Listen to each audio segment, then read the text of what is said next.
On the podcast with me today, my good friend Kenny Hess. Kenny, I want to talk to you about your very unique and interesting origin story and backstory. But first, let's dig into Rock and River Fest 2021, slated for August long weekend. How realistic is it that this is going to come off this year? Well, I mean, of course, I have everything to lose and nothing to gain from it not going on. So our absolute hope is that in the next little while we get information stating that yes, we can go ahead. But as anybody knows that's been in business, business is business, and we have to go and play by the rules that the government has set out. So we're kind of waiting on Bonnie Henry to give us a go ahead. If it does go ahead, I think we have a terrific lineup. I know that we've got quite a few of your artists on there, and we've got some terrific Thank you, artists. by the way. No problem. I don't do it because I like you. I just do it because you got great artists. So.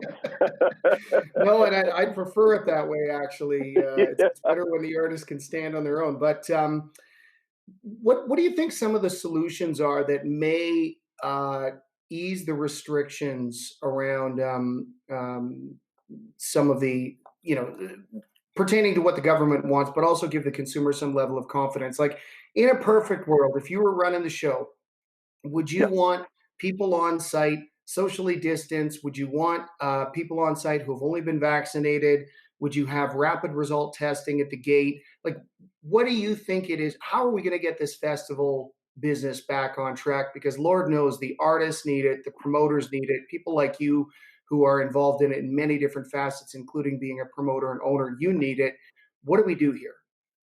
Well, to be honest with you, I think there's only one answer. It's not being speculative and going, well, maybe if we could do this, like, the social distancing and that, because you and I both know music, a couple of beer and pretty girls, nobody's social distancing. They're not going to. What am I going to do? I'm going to spend $1 million on security to make sure that the two people who came there to have a riot don't have fun. We separate them. So that doesn't work. To me, the only way that this gets done is if we all buckle down and say, you know what? We really need to wear our masks. We really need to follow the guidelines that the health board has set out. They're not setting it out for some conspiracy theory that, they're trying to eliminate this, or they're trying to get control of this. Horseshit.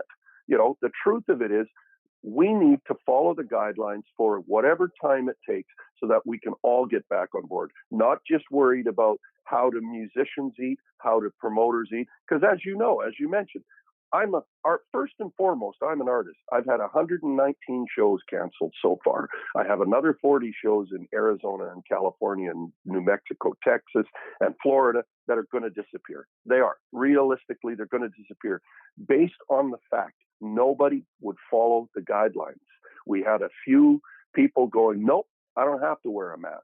And because of it, we've had this massive growth in it. Now, I will say Canada's been a lot better, but we need to be as good as we can, and let's get back to work, because that's all we all want to do. I mean, we want to go to work. We got to feed our families. I love music and I love the industry of the music. I hate a lot of the people in it, me included. I think we're all idiots.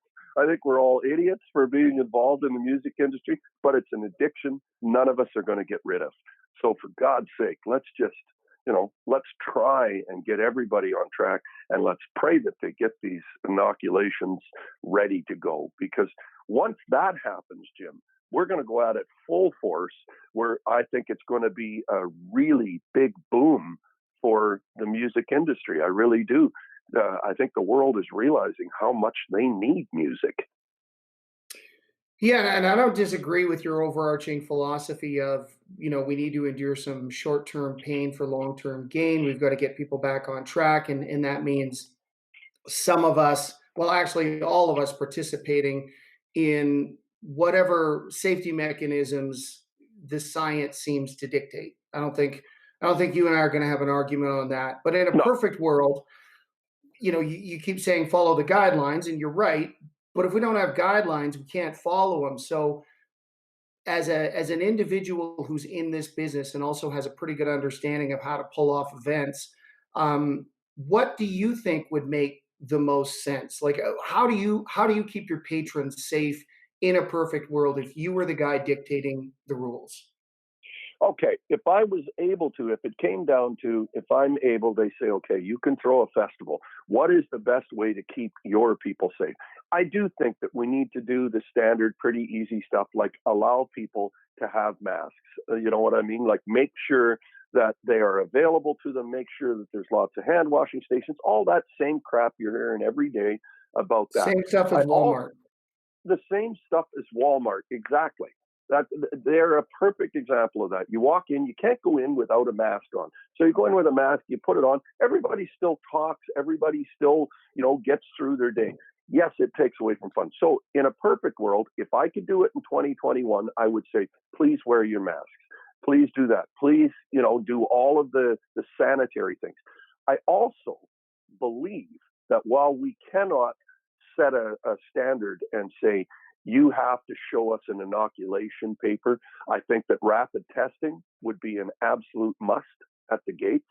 It would be an absolute must at the gates, which, Well, that's as you can that's the imagine, idea that I'm really attracted to because I think if you ask people to show up earlier and yep, you contextualize that with, hey, listen, we want a safe environment. We don't want a super spreader event. The last thing we want is for you guys to pay us money and have to shut down the second day. So show up early.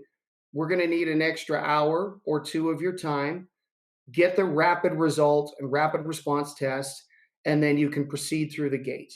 Right now, the only problem with that is that people might be going into town, mixing and mingling in other businesses, picking up groceries, whatever that might be. There's not a lot you can do about that.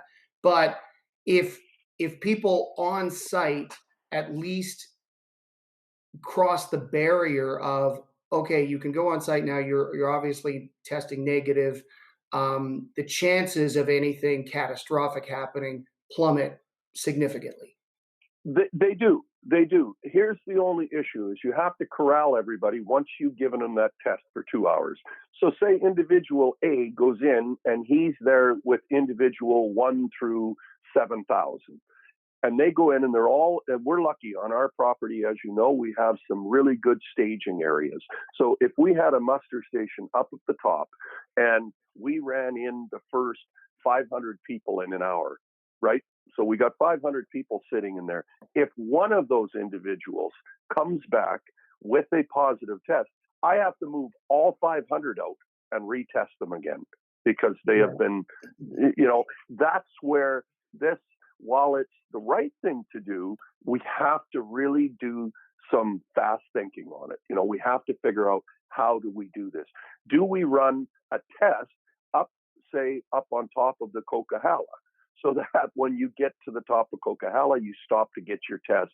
By the time you get there, you have an email from us or a text from us saying, yes, you're clear to go. You know what I mean? Like there are ways around it. And Mhm. as you can tell, I've thought of it. We've definitely been looking at every way. Hopefully, I mean, to me, I would love to have it if we could, that everybody showed that they've already been inoculated. Chances of that happening are slim to none for 2021. I think you were on the call as well with Bonnie Henry when Bonnie said that without a question, it's going to be September before everybody's inoculated. And Right, so and your they're event happens at the end of July, beginning of August, so we're exactly. about a month shy of the potential of that being, a reality. Yeah, and one of the things we thought of is, can we move the festival to September? But we can't because of weather concerns and everything else. You start just everything. Not only that, I have 30 bands already booked on my show. That how do I all of a sudden adjust that and say, oh, by the way, we're moving it 2 months? You can't do Right. that. You know, Well, uh, it's not like they have a lot going on in September either, but, that may be where we have to go at some point. The thing that I've, been reiterating in any conversations I've had with, Bonnie Henry or any of her, individuals or any government official for that matter is yeah, we do need sort of some overarching rules, and we've got some of the best creative minds on the planet. uh, in the music industry. I mean, this is a business of innovation. This is a business without a where question. you work for 5, 10 years, the rug gets pulled out from underneath you. You've got to adapt and you've got to survive, right? So we are Oh yeah, used to that. And we will figure out a way as long as we have some rules to proceed by. And that, you know, I'm with you. I'm not an outlaw. I don't want to put on an event that is going to come back to haunt me, the brand, and or endanger the people who have bought tickets to my events. I don't want that. exactly. No, But exactly. some level of structure, some rules that we can follow and even adapt to a degree to make them even more effective for the consumer experience. That's what we all need. I think that's what everybody right now is pining for in our industry.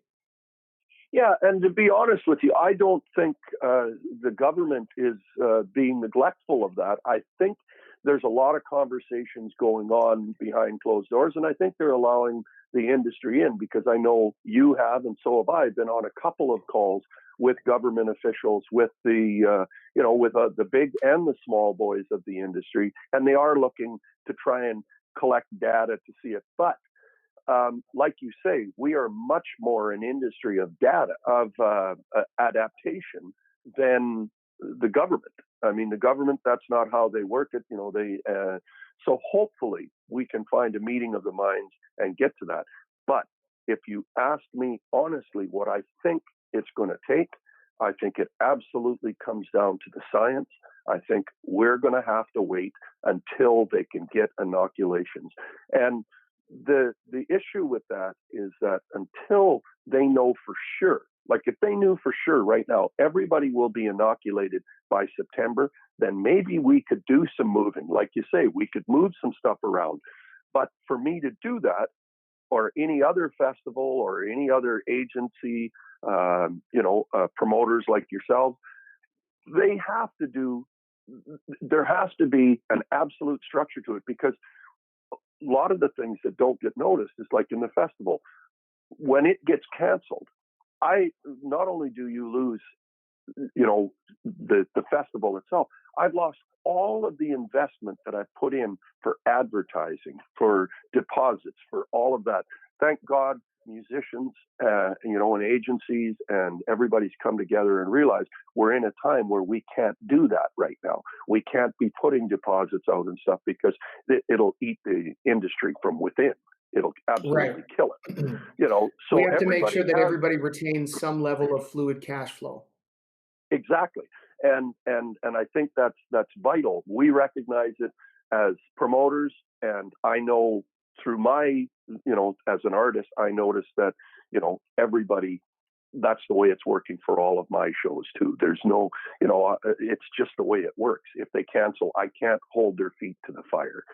And we need time to advertise. This is it. If we don't know by the middle of February, there's no way that I can put on a $3 or $4 million show without heavy, heavy advertising. And that window is coming up where we can't make that call. We can't go, okay, we're going to do the show, we're going to move it, we're going to do all of that without enough opportunity to get your advertising out, to make sure that your people know. Because you and I talked about this earlier. For us to do a 4,000 person show is great for those 4,000 people, but I can't lose $1 million, and nobody No, wants me to.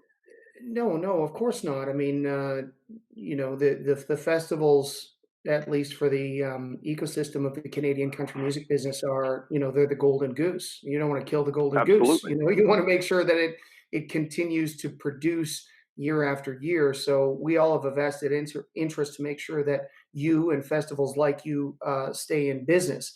Now, May 1st has been the tentative target date whereby we might understand more about the border opening up for artists from the US and their crews and their bands to come into Canada.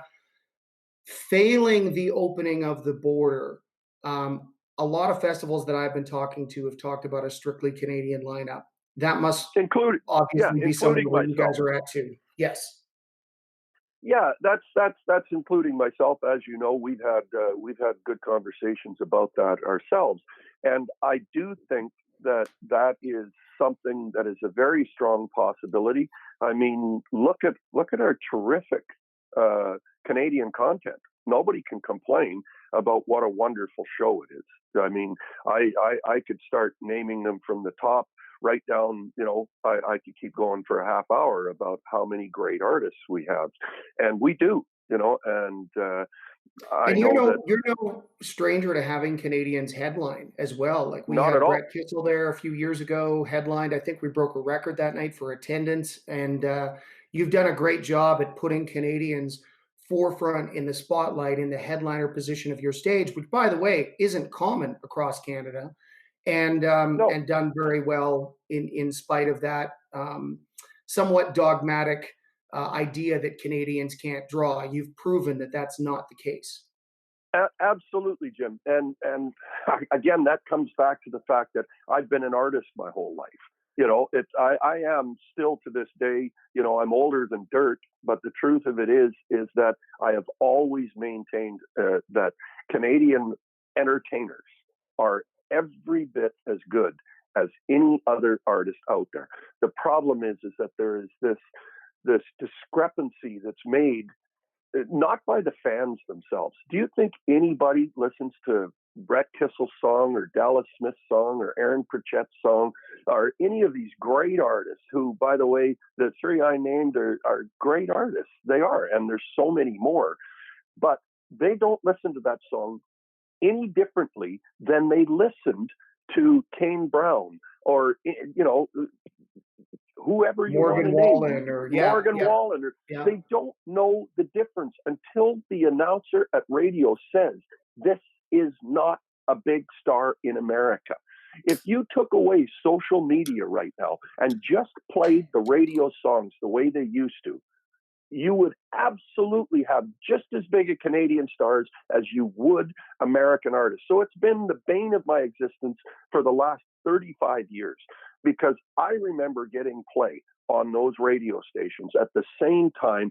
You know, this was back before, just before Garth Brooks and all of them came up, but when George Strait and all of that, and I was getting play on those stations along with a lot of my friends that are still in the music industry today.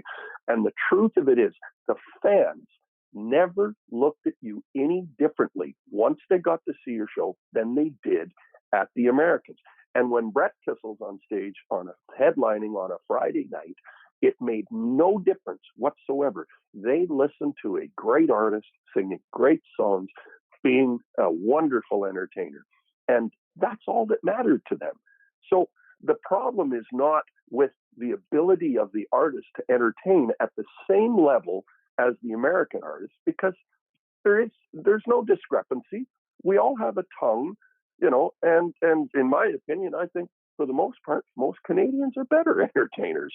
They're just friendlier people. They understand the art of connecting to people, and so there is a wonderful ability for the Canadian artists to entertain. Our big issue is not that. It is the fact that we don't have the huge social media push. We don't have the radio DJs saying this is the huge star the way that they do with the Luke Bryans, and it's not their fault. You know, this is the industry we're in. I We know also I'm don't have the rambling. massive we don't have the massive platforms either. I mean, I think social media is its own animal, but we don't have a Jimmy Kimmel. We don't have Good Morning America. We don't have those Exactly. massive media platforms, and we don't have the media machine in Canada that can drive millions of eyeballs to a particular artist, a particular song, and help with that brand entrenchment. So I Yeah. agree. I think the other reality is that the US marketplace is 10 to 15 times size the Canadian marketplace, especially as it pertains to country music. So as I Absolutely. often dig into, and I want to hear your thoughts on this, the price discrepancies between American headliners and Canadian headliners. You know, you might have a Canadian headliner who's charging, 100 to 125,000. A lot of American headliners are a half a million USD or more. A lot of Much them are in more. that 750 realm. Some are a Yep. million. Some are above a million, depending on what the asking price is and how hot they are.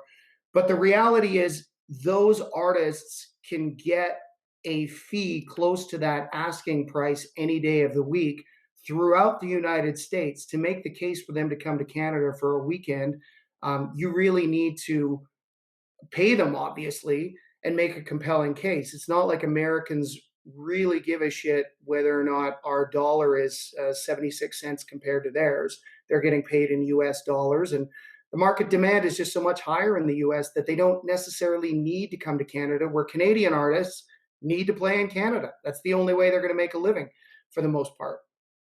Absolutely, and that's something that that comes back to why it's a very, very touchy situation for a lot of the shows to go out and now adapt and go strictly to Canadian. And I want to reiterate, it is absolutely not because of the ability, the talent, the music, or anything of the Canadians. It's the fact that while I pay, in most cases, I pay maybe 40% the price of an American artist. Let's, for a top, a headline Canadian artist, it's maybe 40% of what the American, maybe even as low as 30%. The problem is I only draw however many artists or however many fans that there are. So it's a very risky situation. I want to do it. There's no question. Again, I come back to you and I have talked about it. I've talked with every agency in Canada, a lot of the American agents, like Nick, who runs a lot of the a lot of the Canadians out of Nashville. So I've talked to them all, and we're definitely looking at that as an option. But we need somehow to get everybody to make sure that they know that while this is a Canadian show, it's still a fantastic show, because if I don't get the it, showmanship isn't the question. It's more about the brand entrenchment and the reality that you have to pay artists proportionate to their draw. Yeah, and I have to pay everything else the exact same price. Do you know what I mean? Like, most people don't look at a show and go, okay, the artist costs $100,000, so you need to raise $100,000. What they don't understand is that the land costs you $125,000, $150,000 to rent. The security is $100,000. The production is $100,000. Your advertising is $300,000. You know what I mean? Like, there's so much that goes with it that those costs are exactly the same whether I have American artists or whether I have Canadian artists. And that's where the real discrepancy comes in. It's not like the show cost me 30% of what the show would have cost with the American artists on it. It costs a lot more than that, because you still have all of your existing costs exactly the same number, whether you have American artists or whether you have Canadian artists.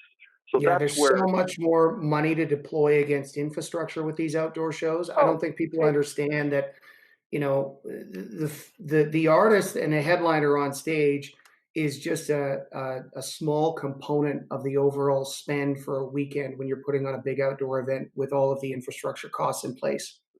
30% maximum 30% is your artist. If you're spending more than that, you're going to lose money. And that's so sad with an outdoor show. Like, the thought never goes into the fact that every one of those washrooms cost me, every single bathroom cost me about $160, $170 over the weekend, every single one of them. And there's hundreds on site. And if we're talking about 2021, those washrooms are going to have to be sanitized between each use. So there's going to be an extra cost there. A massive cost. How many people can you afford to have? Like, you're going to have one person for every 4 or 5 toilets that I have to pay $20 an hour to go in right after somebody's gone to the washroom and clean it again before anybody else can go into that washroom. So think of the lineups. Like, there's so many logistical nightmares that come with this.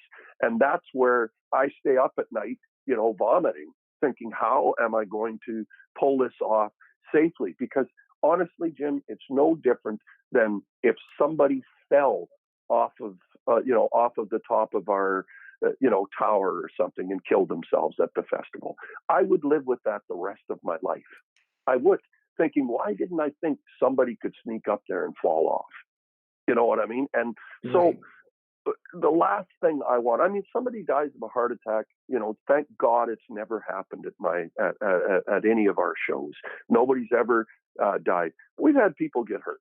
You know, we've had things happen, accidents that there's just no way that I can, you know, I can think of that in advance.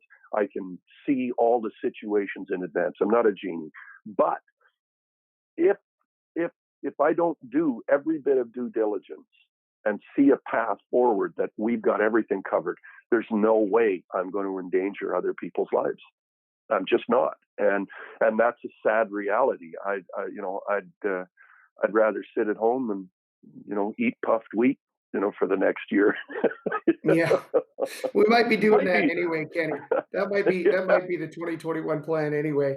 Um, no, I listen, I think all of that's laudable. I think all that's respectable. I do think that the primary demographic that attends your festival is in a very low risk category as it pertains to COVID-19. But you don't know who those people might be interacting with beyond the Thank you. festival. So I totally understand that you don't want a 23-year-old to contract COVID. That might make them sick for 3 or 4 days, shake it off, but they're in touch with their 77-year-old grandmother, and you know we all know the argument around that, right? So I Yeah, totally understand where you're coming from, and I think that all we can do is continue to diplomatically pressure our health officials to follow the science, to give us some mechanisms by which we can return our business to some level of engagement, even if it's not optimal, even if it's not 15,000, 20,000 people in a concert bowl. What can we do? What can we pull off safely, and still keep our business alive?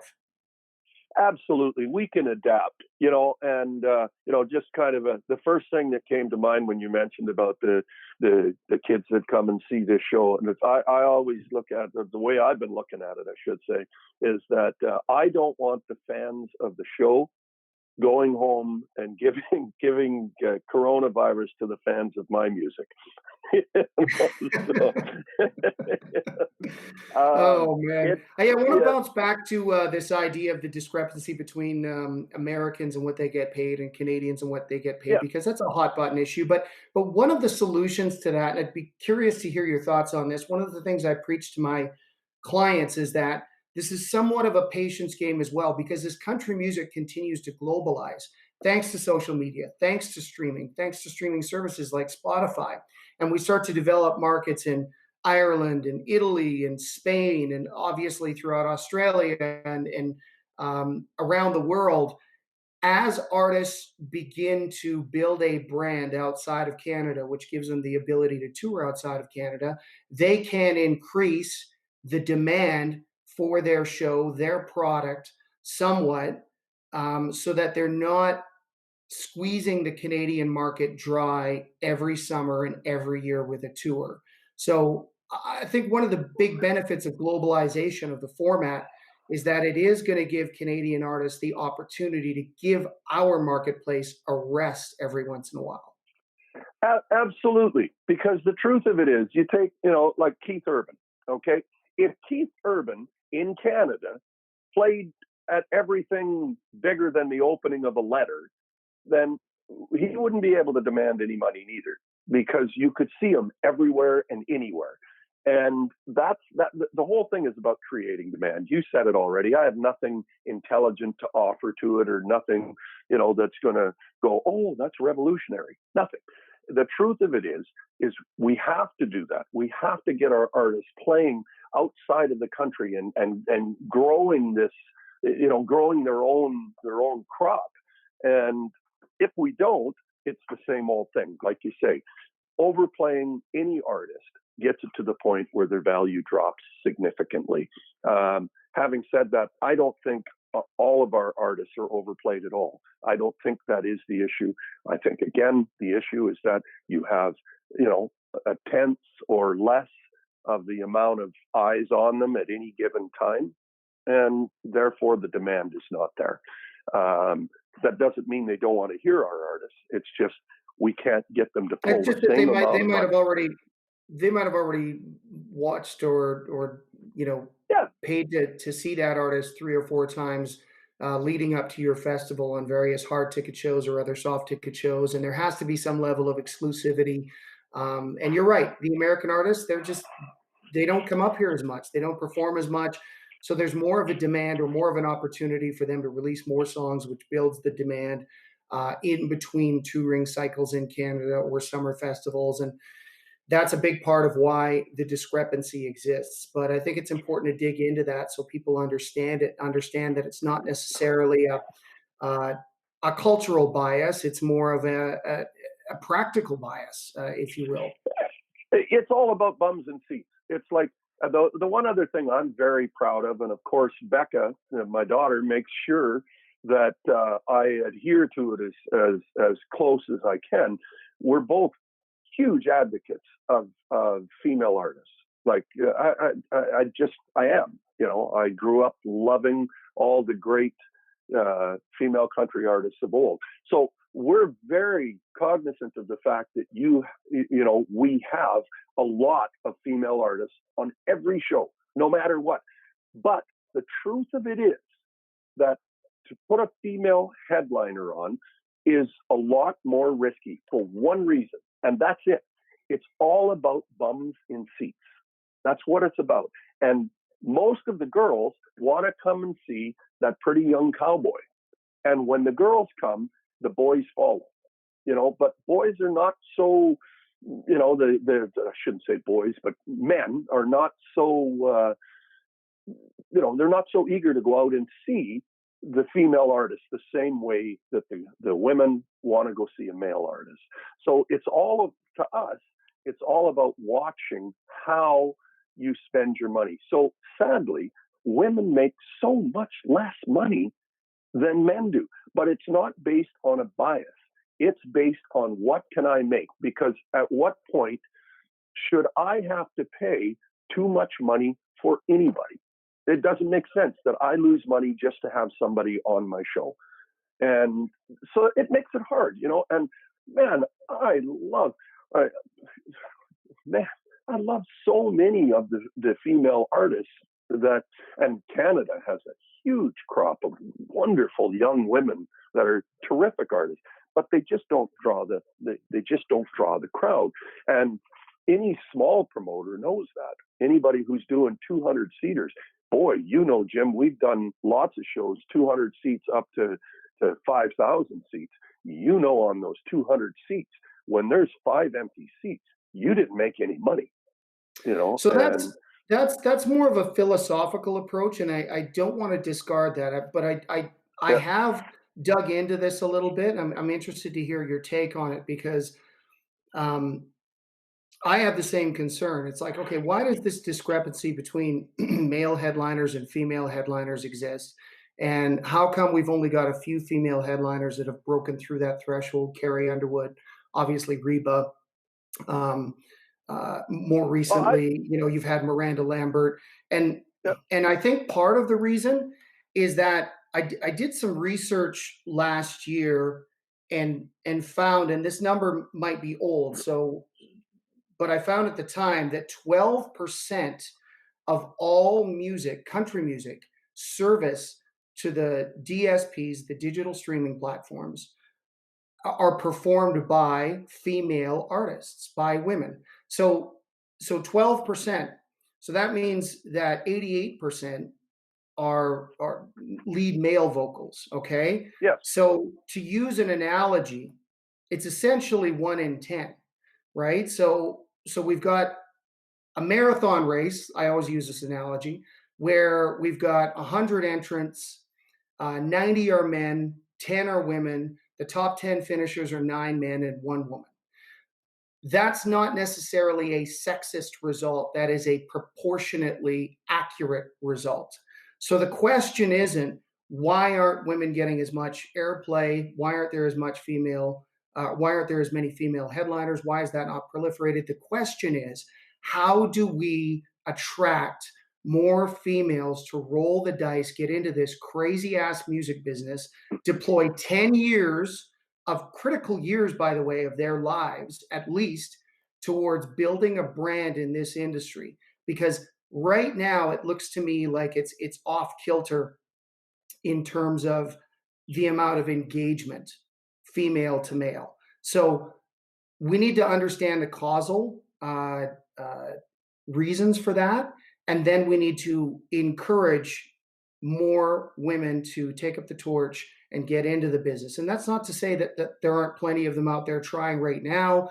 And I know that if you're hearing this and you're a female artist, you might feel as though this is a bit of an explanation, or you may feel a bit offended. You know, you've got the right to feel either way. But to me, it comes down to science and numbers, just like the earlier part of our conversation pertaining to Yep. COVID-19. It's like, how do we attract more female artists to roll the dice, get into this business? Because that seems to be the problem. Now, maybe the solution is 50-50 radio airplay, men to women, to get more ears on female voices, and encourage more young women at the ages of 6, 7, 8, 9, 10 years old to go, I can sing. I would love to be Carrie Underwood one day, or have a brand like hers one day, Taylor Swift, um, and and then go after that level of career. But I think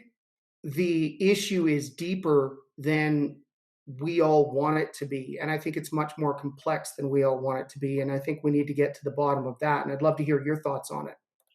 Well, to be honest with you, I don't think it's anything sinister. I don't think it's anything that's, maligning female artists in the least. And I sure hope I didn't come off that way, because I'm a huge fan, and I've put my money where my mouth is many times in, No, I you don't know, think you did. I yeah, think your theory is uh, I think your theory is solid, and I mean, and it's experiential as well. It's yes. just, if we boil it down to numbers, well, how do we get, if we go back to that analogy of the marathon or the race, how do we get more females to enter the race? Because then we'll Well, start seeing a different result at the upper end of that echelon. see, and I like what I would have to refer to as your theory on that, because the truth of it is, if you take the top artists, there's female artists, there's very few that have been able to maintain a career. Like you say, Reba was a great example. I mean, at no point while Carrie Underwood was being paid the 650, 750, she wasn't drawing the same numbers as the equivalent male artists. And that's got nothing to do with promoters. It's got nothing to do with anybody. It's just, that's the way it works. I spend as much money on advertising for a female artist as I do for a male artist. I'm as accommodating in every way, shape, or form. I think that at radio, they definitely do not play as much female artists, and I don't think it's 1 in 10 on radio. Maybe it is, and I'd love to find out that if there's 10, or if there's 11 artists, and or 10 artists, and one of them is a female artist, I would like to think that she gets the same amount of airplay. I don't want to lay this at the feet of radio neither. I just think I can't be mad, if a guy likes steak better than he likes pork. They're both wonderful. You know what I mean? And I can't be upset by that. So Yeah, I consumer can't. preference is what it is, and I It don't is. disagree with that. Well, It is. let's parlay And this that's a little bit into another part of the conversation, which is the reality that some artists, Carrie Underwood being a great example. I've toured Carrie multiple times. We yeah. do incredible hard ticket business with her. She does amazing business inside arenas in sort of a contained environment with less variables, and she can still headline a festival and obviously draw a soft ticket as well, or a softer ticket in a festival lineup. But there are artists, not just female artists, male artists as well, who will draw really well in a theater, really well in arena, but for some reason they do not translate on stage at a festival quite as well. We've seen many examples of this over the years. Oh, without a question. And we'll stay away from naming them, but we have a couple right here in Canada who are fantastic artists in a hard ticket sale, which, you know, I know most of your fans are of your podcast are musicians, but for those of you who don't, a hard ticket is just when it's you as an artist and you go and you play the Queen E Theater and they say, you know, like, Jim Cressman is playing at the theater. Buy your ticket for Jim Cressman. That's a hard ticket. A soft ticket is Jim is one on the Cheap ticket for line. that show, my friend. Yeah, It's a cheap ticket for that specific show. But yeah, no, I'm glad you're explaining that to people. It's someone dedicating, you know, 50, 60, $70 to see a very specific artist in a headline scenario in a theater or an arena, versus watching an outdoor festival as with that artist potentially headlining or being part of a lineup. And it's an interesting phenomenon because there are plenty of artists out there who do great business indoors, but if you put that same artist outdoors, they might draw half the amount of people, and that's a difficult one to figure out. Yeah, I don't think it's all that different to figure out, to be honest. I think it comes down to the consumer again. I really don't think it's hard to figure out, Jim. If I look, and let me use a friend of both of us who is fantastic. I mean, you know, I'm not going to say the name just because I don't want to have anybody peeing in my cornflakes. But we both have worked with artists who they have a terrific hard ticket. And the reason that they do is immediately when it's a hard ticket, it expands your audience age-wise. All of a sudden, you can start bringing in, like Carrie Underwood is a perfect example. My mother would have gone to see Carrie Underwood. My sisters, my children would go see Carrie Underwood in a theater because they know they're safe. It's a nice, safe environment. There's this big fear about the fact that I'm not going to go to a festival. I don't know how the seating is. I don't know where the bathrooms are. I don't want to pee in a plastic toilet. There's all of those factors that come in. And, you know, so leave all the entertainment part of it out. So therefore, they're great at having that audience in the palm of their hand and being able to whisper to them, like Charlie Pride used to be able to do. Wonderful entertainers like that. But Charlie put him on the big stage outside. It's a much younger crowd. Everything. It's more raucous. They want you to get up and have that ability. You know, like Brett has, where Brett can go out and, hey, how you doing? And really, really have fun with them, you know, and get that audience response. Neil Mccoy is a perfect example. Neil Mccoy is one of the best festival artists that you have. He doesn't sell tickets, but he makes your people so happy when they see him entertain. You know, he's not the guy you hire to sell tickets. He's the guy that you bring there as a support artist to make your show much, much better. And it does. It makes it better because he's got that energy. And again, coming back to why they sell, I believe, you know, a lot of artists sell well in a closed environment because of the safety of the environment itself. It expands your sales base. I'm never going to sell a lot of tickets to people in their 60s for my festival. Never. Not in a million years. I think there's something to be said too for the type of art. So let's take Aaron Pritchett, for example, you know, with songs like Hold My Beer, Boat on the Water. Yeah. He has a brand that he has built around a high energy show. Sure, he can go indoors and play a club, play a theater, play an arena. But if you really want to see the best of Aaron Pritchett and you really want to be elevated in terms of your mood, watching him on a big stage at a festival is exactly how that happens. You know, the type of artistry that he has that aligns itself very well with the party atmosphere of a festival just seems to work time and time again. I mean, he doesn't get burnt out on festivals. You could put Aaron on stage every year at a festival and he's still going to deliver an amazing show. Everybody's going to have a good time. But there are artists where there is a real demarcation. And I think a lot of that has to do with the brand that they have. Some artists' brand is built around good times, drinking, fun, backslapping, congregational, getting together with fans. Some artists are a bit more personal, a bit more intimate, and It's not that either are good or bad. It's just that one has a different level of appeal in an outdoor festival atmosphere than the other. Okay. So what we just did right there through conversation is we proved that there is not a bias, in my opinion. We proved there's not a bias against female artists or a bias against tall artists or short artists or fat artists or thin artists. It's preference of the audience.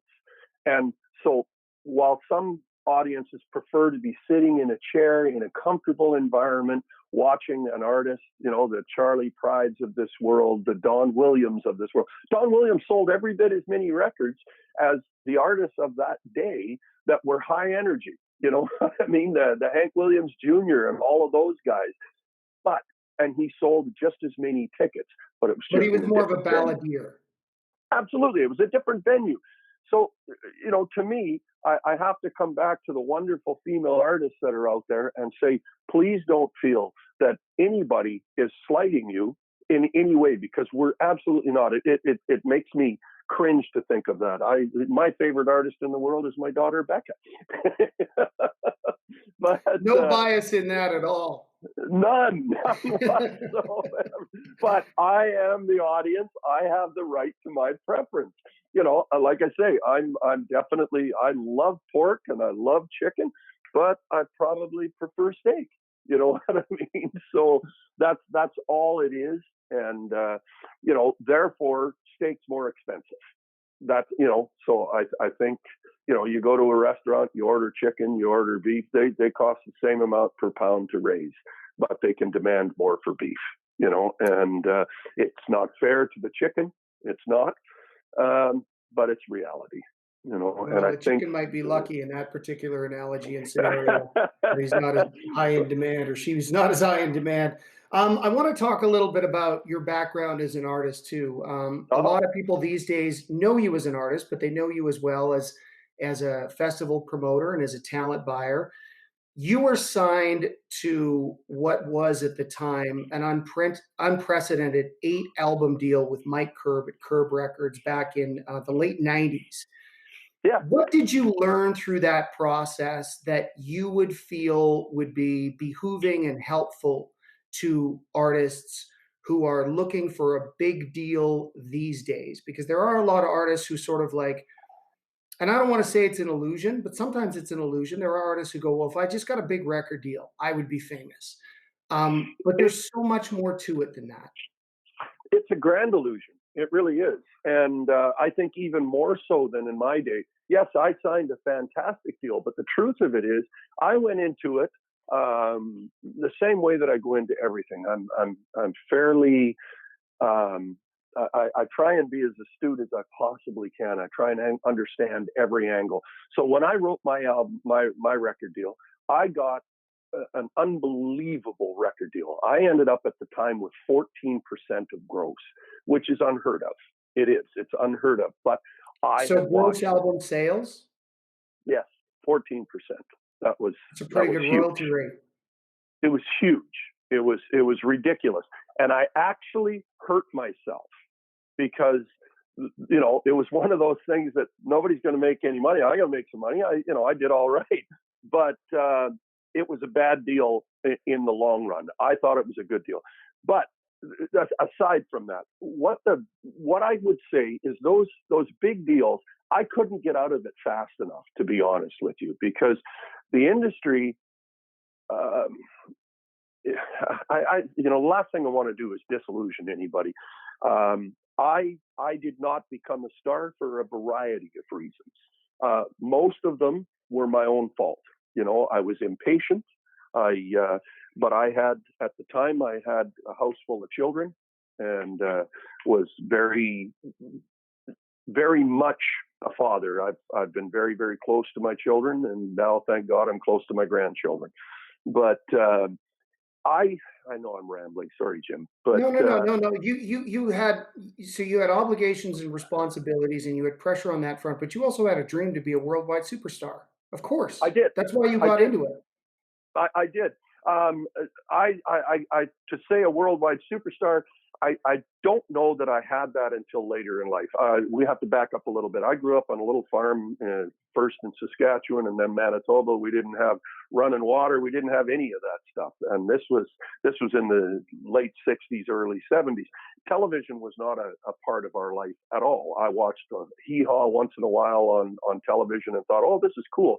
And I wanted to be an artist right from the time I was 7 years old, but I didn't know it was an artist. All I knew is I wanted to sing for my supper. I thought, how cool would it be to get paid to be a singer? I didn't have this massive influx of social media that told me the only time you're successful is when you're a multi-millionaire. So I was very lucky. All I ever wanted to do was make a living at singing. And for 45 years, that's all I've had to do is sing. So I was very successful in what I did. But to be honest with you, the record deal was not the height of my success. It was not even a large part of my success. I was an independent artist. I put out 14 albums on my own, and I only put out one of the albums with Curb. And because of artistic differences, because of the way that, first of all, they wanted me to take my wedding ring off. And it was one of those things I didn't want to do.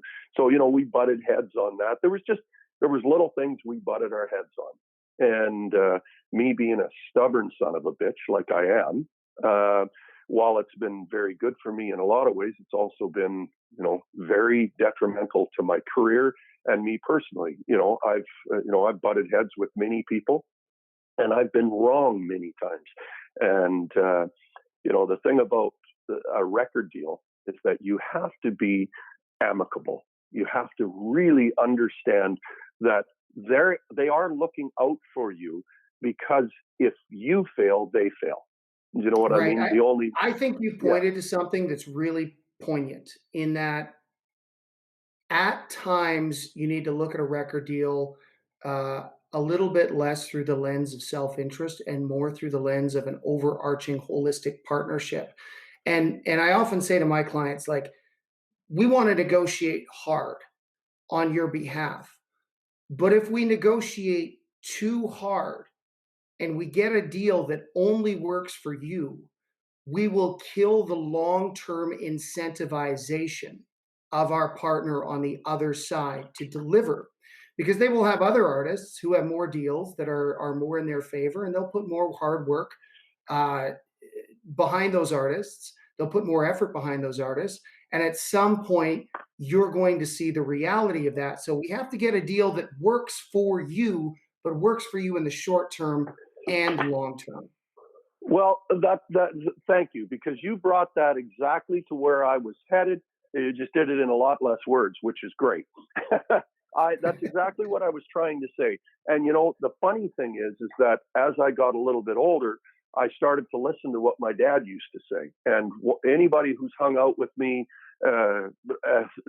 in any amount of time has probably heard me say my favorite saying. And it's so important that people understand that. And it's directly connected to what you just said. And the saying I use all the time is that I have never sat down and ate an entire cow at one sitting, but I eat steak almost every night. So you just got to take small bites. You got to understand it's all about that. And that I didn't understand when I first got my record deal. They wanted to sign me. It was exciting. I had just come from being a staff writer at Harlan Howard Songs, which, as you know, that is my greatest honor in my career, is the fact that Harlan Howard, one of the greatest songwriters of all time, the dean of country music, saw something in me and invited me to come to Nashville and write for him. At the age of 14, he saw something. Yeah. And so it's pretty cool that happened. And I was able to go down because of that and really, advance as a writer. And when I left Harlan said, Kenny, you got to go get a record deal. Take whatever songs you want, go get a record deal. And I said, really? And he says, yeah, just go down the street and just go to a record company. And literally the reason I ended up at Curb, and I've told this story 100 times, is I was driving down 16th, and on the right-hand side, there was Sony, and on the left-hand side was Curb, and Sony didn't have any parking in front of it, so I pulled into Curb. I walked in and I said, I want to talk to somebody about a record deal. And they kind of looked at me funny. And I said to them, I said, well, I'm managed by Pam Brown, and I said, I just was writing for Harlan Howard for the last 5 years or 4 years. And he said, go down and see if you can get a record deal. And when I said that, the guy popped his head out from back behind in like a cloakroom almost. It was a supply room. He stuck his head out and said, you wrote for Harlan? I said, yeah. He said, come on in. And so I went in, sat down, talked to him, and it turned out that was Mike Curb himself. So he gave me the record. And he was the one who was the architect of the deal. Absolutely. He's the one who signed me.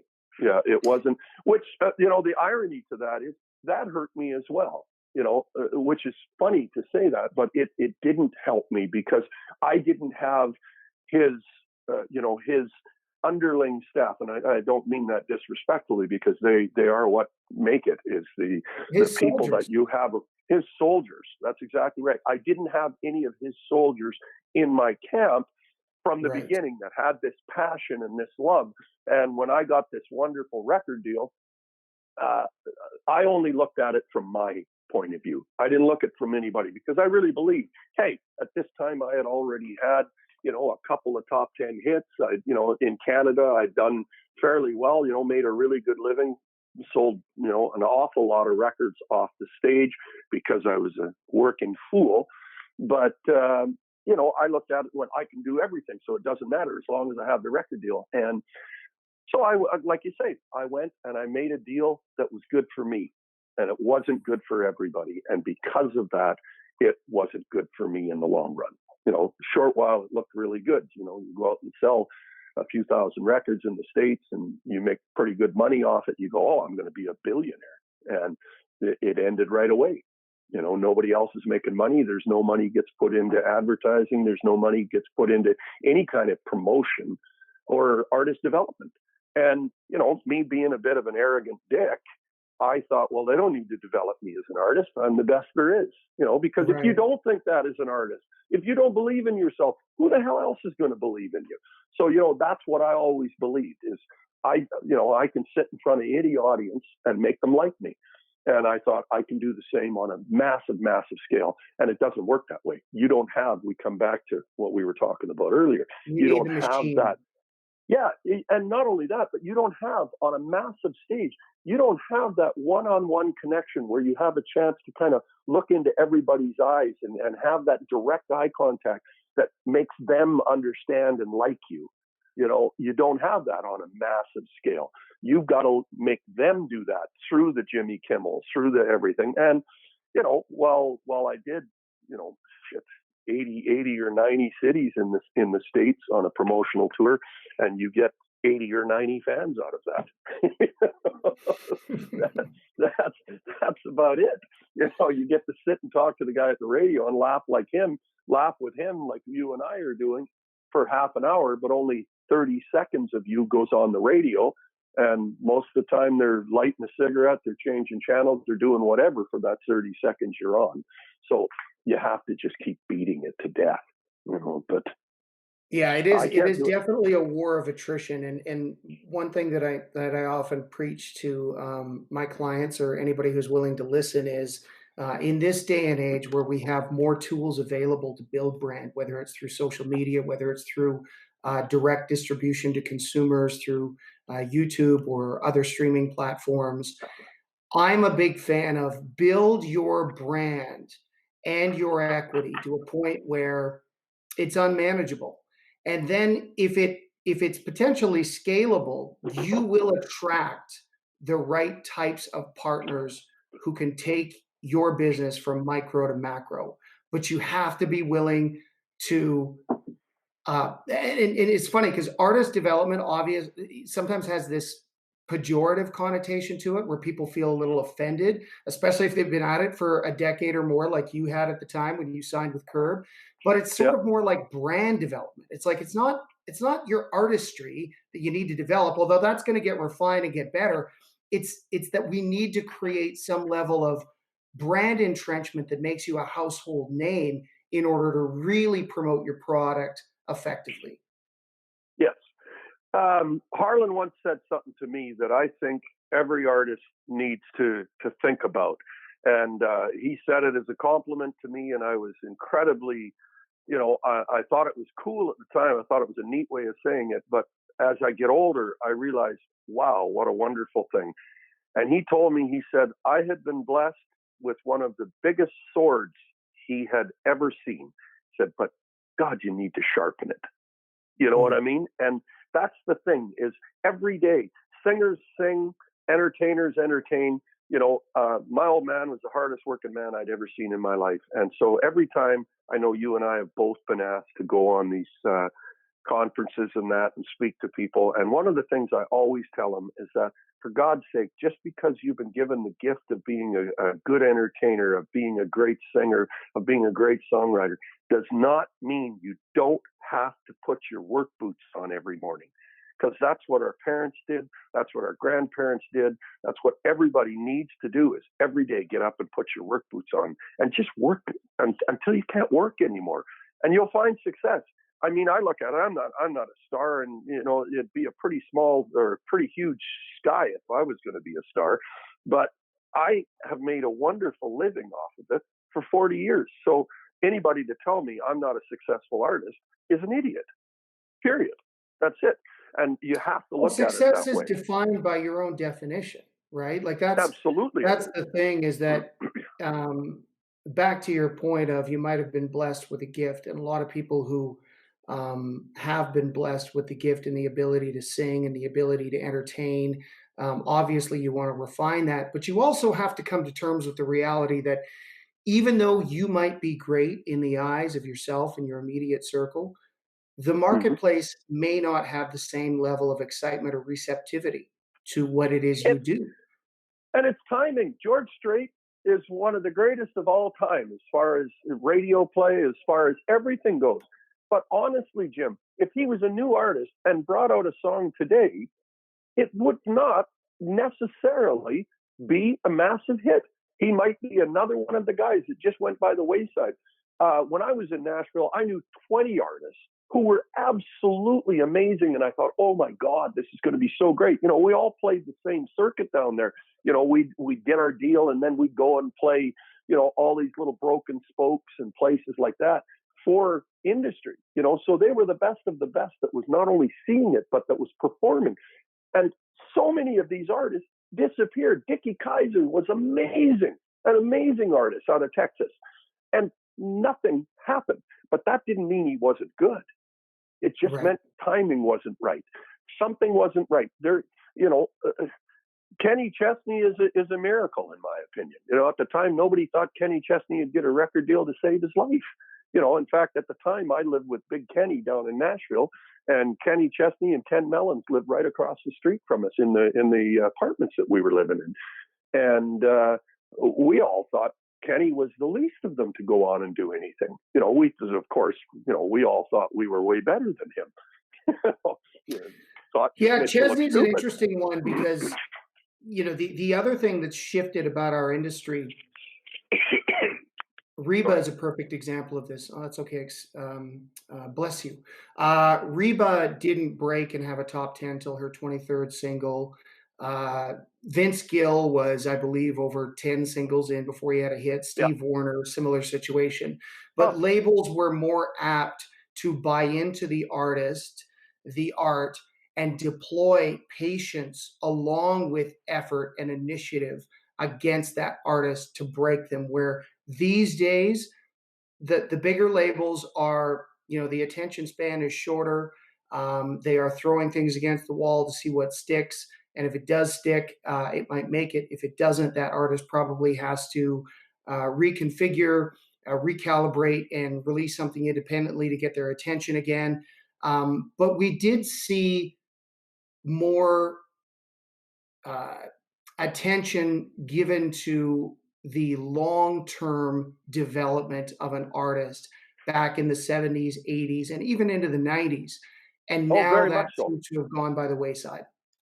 But I think a lot of that, again, that's the fault of the lawyers. That's the fault of the the people going along with it, because all of a sudden along came the 360 deal, which again, for those of you who are not in the music industry, a 360 deal means that the record company gets a percentage of everything, 360 degrees, no matter what an artist does.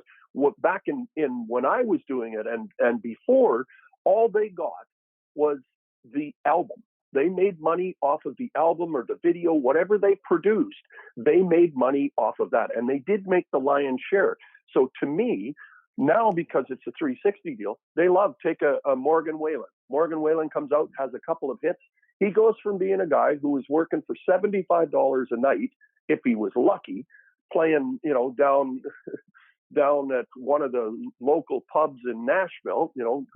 He goes from doing that to all of a sudden being worth immediately $100,000, and then having another hit, and he's worth $750,000, a night, which is ironic that, that's how it works. I'm not saying he's worth $750 now, but I'm saying it elevates so quickly. And the only reason it does elevate that fast is because the record company sees an opportunity where they can make so much money off of live performance, and they're taking a massive chunk of that live performance. So then they go and they put all that energy into promoting, not saying, okay, let's develop him as an artist. He's a great entertainer. He's a this, he's a that. They see an opportunity where they can make massive money. So they put a huge, huge push on it. Chris Stapleton is a perfect example of that. Nobody cared about Chris. Nobody. The record company, he was lucky because he was such a great artist that he needed one break. He got his foot in the door and he blew it wide open. But most of the artists, in my not so humble opinion, coming out of Nashville are not. They're not seasoned veterans. They're looking for the young guy. They're not taking the time to develop them into artists like Vince Gill or Reba, two absolute perfect examples of that. So they want to make their money now, and they don't care if the artist disappears. They don't care if he disappears 3 years from now, because they're not making money off of record sales the way they used to. They needed those artists to develop and to all of a sudden start selling millions for them to make any money.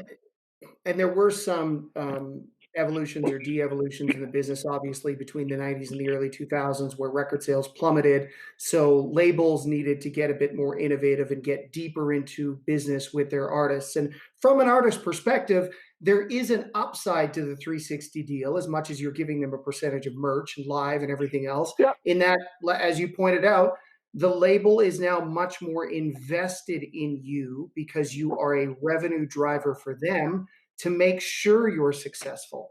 So Absolutely. as much as I have a natural reaction to not want to be anywhere near a 360 deal when I'm representing the interests of an artist, there is the other side of the argument that goes, hey, listen, if Universal Music or Sony wants a piece of all these revenue streams, they believe you are going to produce. And if we show them that you can indeed do that, perhaps we can pare that revenue down in terms of percentages over time. But in the beginning, when most of the groundwork and legwork needs to be done, they're going to be on the ground alongside you fighting the good fight. And so that's why it's important to give them more, especially in the beginning, because they will help you launch your start. And then at some point, what you're paying them almost becomes inconsequential because Absolutely. you're making so much in all aspects of your career that it really doesn't matter as much. So that's an interesting take on the 360 idea, and something that obviously you've sat with for a while for sure. Yeah, I'm not against the 360 deal. I look at it and go, if I'd have had a 360 deal when I was a young artist, I think it probably would have been much more motivating. But they, again, you have to look at it from both sides on every negotiation. You have to look at all sides all the time because of just that.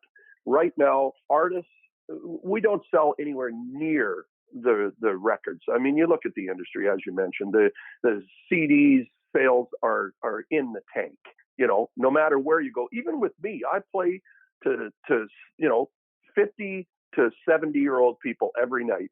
I used to sell 10 times the records that I sell now to the same age group.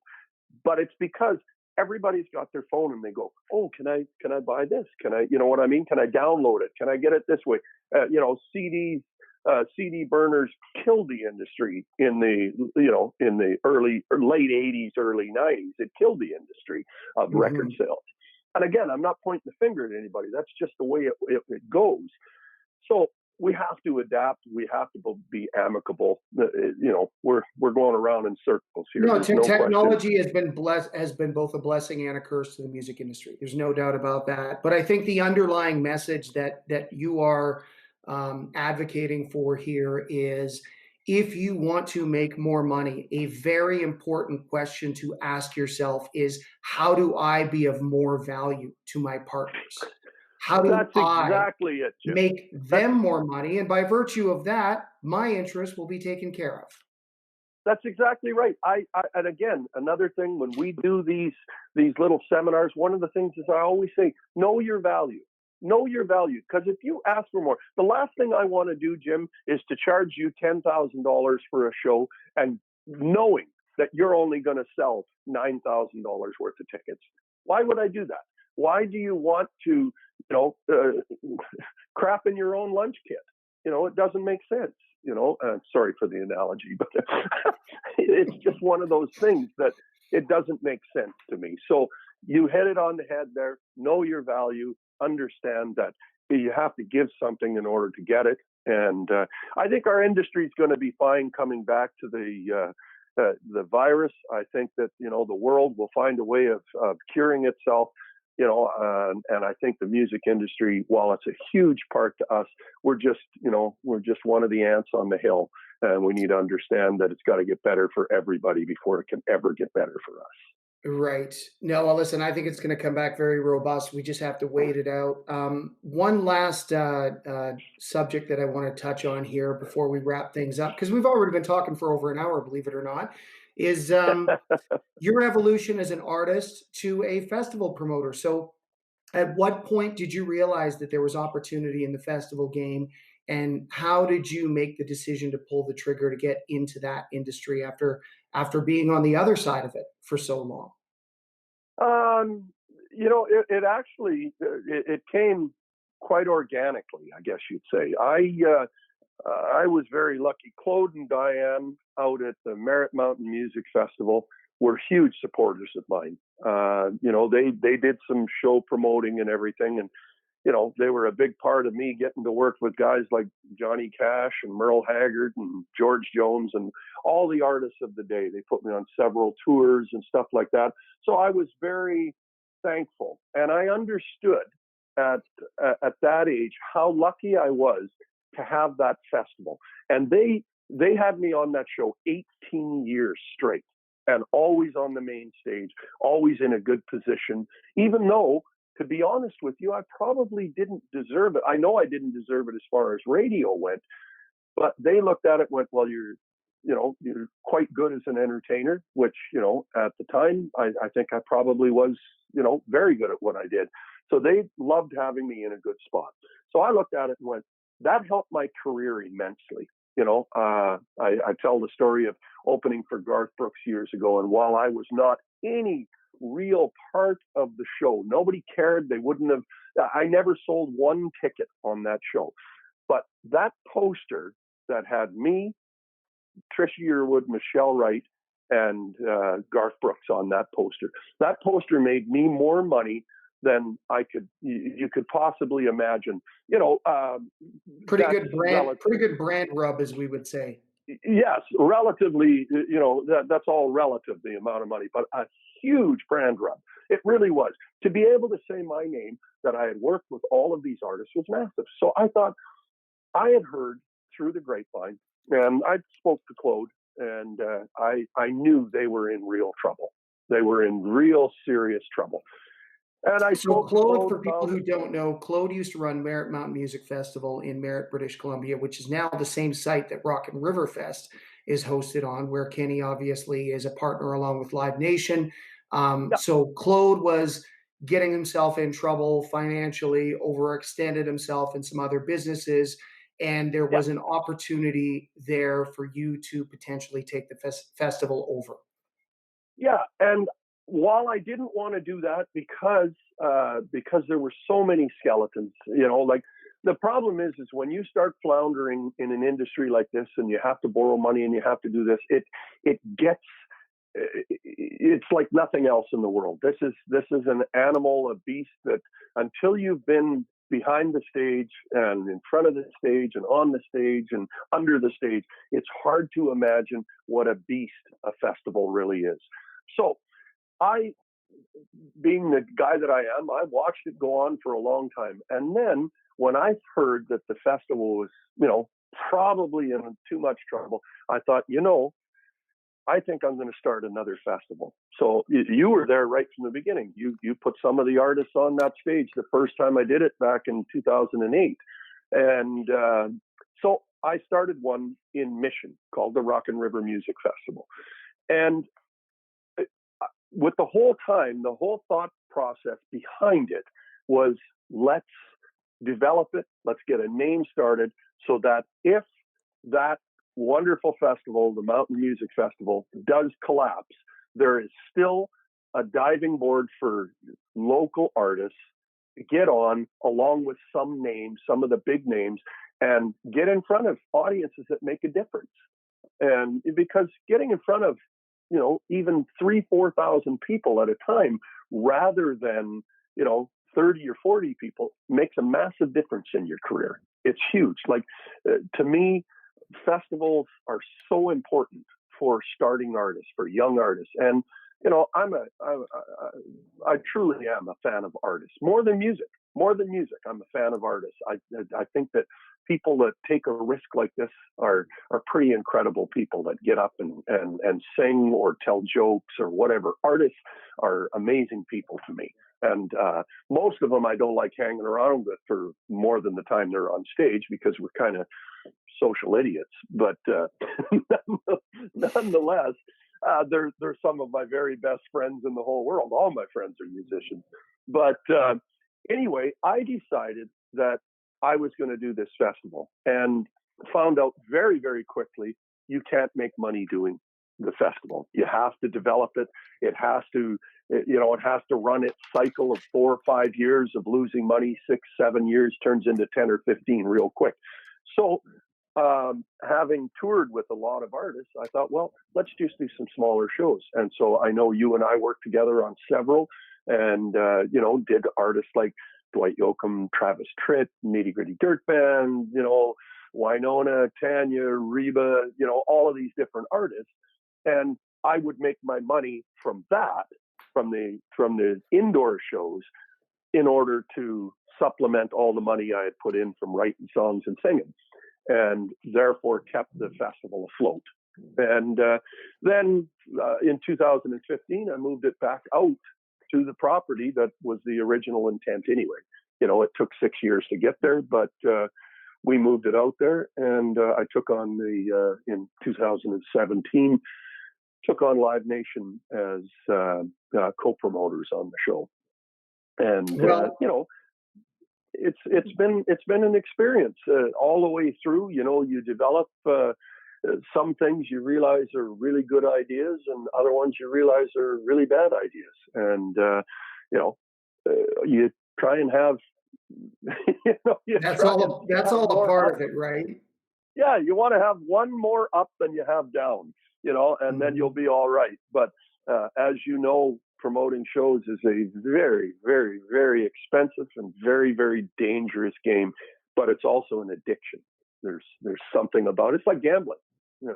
It's my form of gambling. Yeah, it makes no sense on paper, but neither does gambling. No, the only reason I'm talking so openly about it is because I put the rifles away, and my wife's not home right now. So, because if I was talking about it like this so openly, she'd probably load that gun. We live in a much smaller house. Well, we live in a much smaller house now than we did when I started this industry.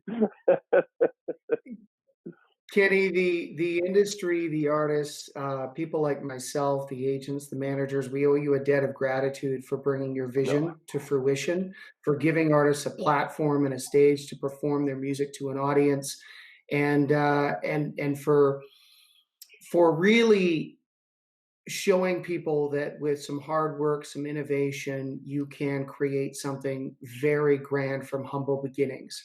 So, congratulations to you and your family on everything you've been able to pull together with Rock and River Fest. I am heartfelt and hopeful that you will be able to pull something off this year in 2021. If not, I look forward to 2022, and I want to thank you for sharing all your wisdom today. Thank you, Jim. I'm not sure that it's wisdom, but it's definitely a point of view. And listen, I'm indebted to you and many other people who were there right from the beginning, and gave me a chance to create this animal. And while sometimes I think the animal's going to eat me before I get a chance to see anything at the same time, I don't regret it for a minute. My life has always been music. I love musicians. I love artists, and I can't imagine doing anything differently than I've done it. And while I said I wasn't that successful in a record deal, I feel the greatest. The greatest amount of gratitude anybody could ever have at the fact that I'm closing in on 60 years old, and I'm crying because I had to cancel 119 shows. But I don't know too many guys my age that have not had success and had 119 shows to cancel. So I'm pretty happy that people still come out and see me. And guys like you give me a chance to come and talk, and they give a damn about what I have to say. So I appreciate Absolutely. it. Thanks to everyone. Yeah. Yeah, deep well of wisdom, my friend, and I look forward to catching up with you this summer. And thanks again for taking the time to join us on the podcast. Thanks, Jim.